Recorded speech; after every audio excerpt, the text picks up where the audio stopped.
Adik-adik yang hebat, pernahkah kalian melihat lambang ini?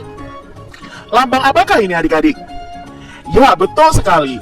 Ini adalah lambang negara kita Indonesia, yaitu Garuda Pancasila. Adik-adik, apakah kalian tahu arti dari kata Pancasila? Nah, apakah adik-adik tahu artinya? Yuk kita cari tahu bersama-sama adik-adik. Pancasila itu berasal dari dua kata, yaitu panca dan sila. Panca artinya adalah 5 adik-adik, dan sila artinya adalah dasar atau aturan.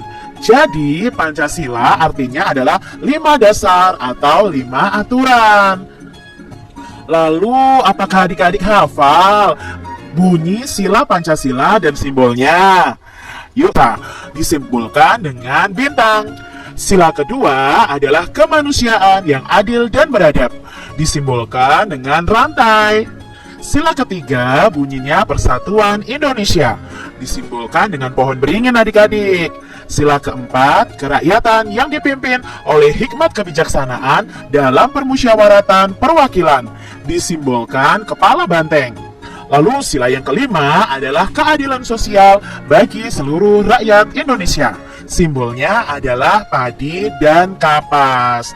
Nah, kelima simbol ini ada di Garuda Pancasila yang letaknya ada di perisai di dada burung Garuda.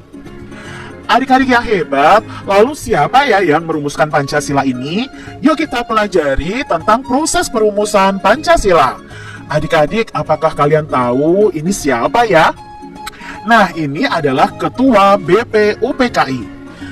BPUPKI adalah Badan Penyelidik Usaha Persiapan Kemerdekaan Indonesia.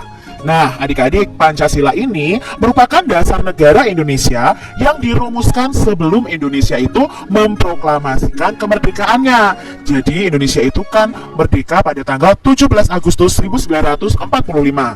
Nah, Pancasila ini dirumuskan sebelum kemerdekaan itu adik-adik. Nah, perumusan dasar negara ini dilakukan dalam sidang BPUPKI, yaitu Sidang Badan Penyelidik Usaha Persiapan Kemerdekaan Indonesia.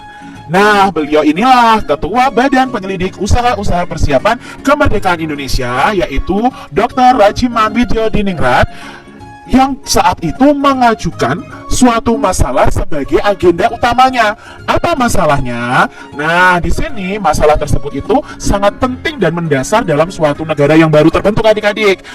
Dalam sidang BPUPK ini, proses perumusan dasar negara Indonesia dimulai. Nah, dalam sidang pertama ini, ada 3 tokoh yang menyampaikan gagasan tentang dasar negara. Siapa saja yang menyampaikan gagasan tentang dasar negara ini? Nah, yang pertama adalah Mr. Muhammad Yamin. Yang kedua adalah Profesor Supomo. Lalu ada Insinyur Soekarno. Nah, ini adalah 3 tokoh yang menyampaikan gagasan tentang dasar negara. Yuk kita pelajari satu persatu. Ayo kita pelajari gagasan dasar negara dari masing-masing tokoh tersebut. Yang pertama ada Bapak Muhammad Yamin adik-adik. Nah, Bapak Muhammad Yamin ini menyampaikan gagasan dasar negaranya pada tanggal 29 Mei 1945. Nah, gagasan negaranya ada 5 adik-adik. Yang pertama, bunyinya peri kebangsaan, lalu peri kemanusiaan, peri ketuhanan, peri kerakyatan, dan kesejahteraan rakyat. Ini adalah bunyi gagasan negara yang disampaikan oleh Muhammad Yamin. Nah, sekarang gagasan negara yang disampaikan oleh Bapak Supomo nih adik-adik. Bapak Supomo itu menyampaikan gagasan dasar negara pada tanggal 31 Mei 1945.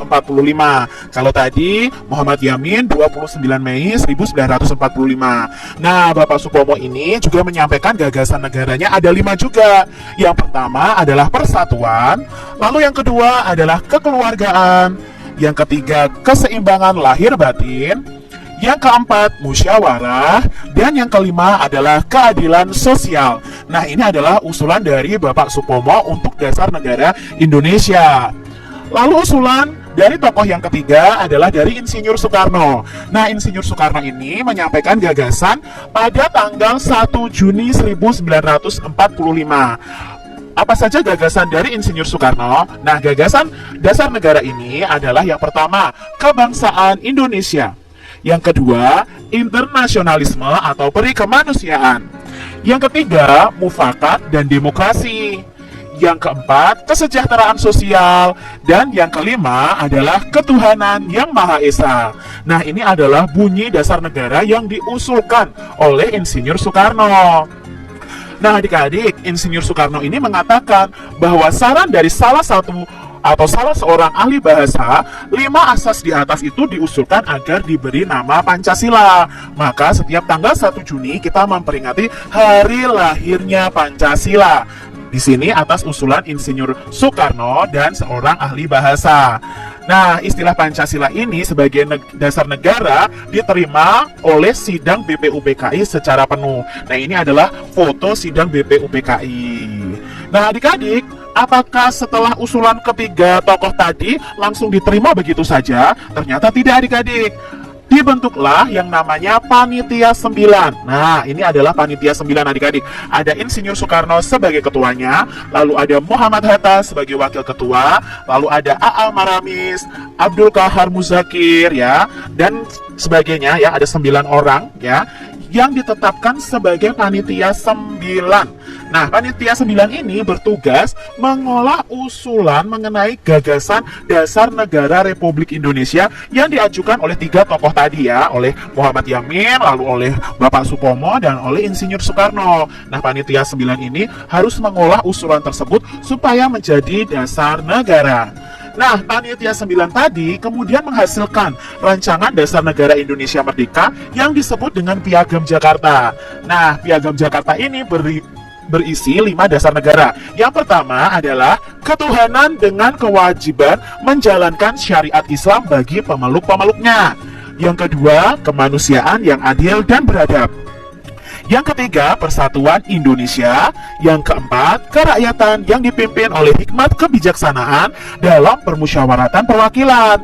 Dan yang kelima adalah keadilan sosial bagi seluruh rakyat Indonesia. Nah, ini adalah rancangan dasar negara berdasarkan Piagam Jakarta. Nah, sudah hampir mirip dengan Pancasila yang kita ketahui saat ini. Hanya saja bunyi sila pertamanya berbeda.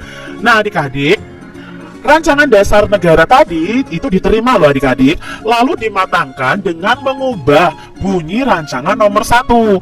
Nah, bunyi sila ke-1 tadi kan awalnya ketuhanan dengan kewajiban menjalankan syariat Islam bagi pemeluk-pemeluknya.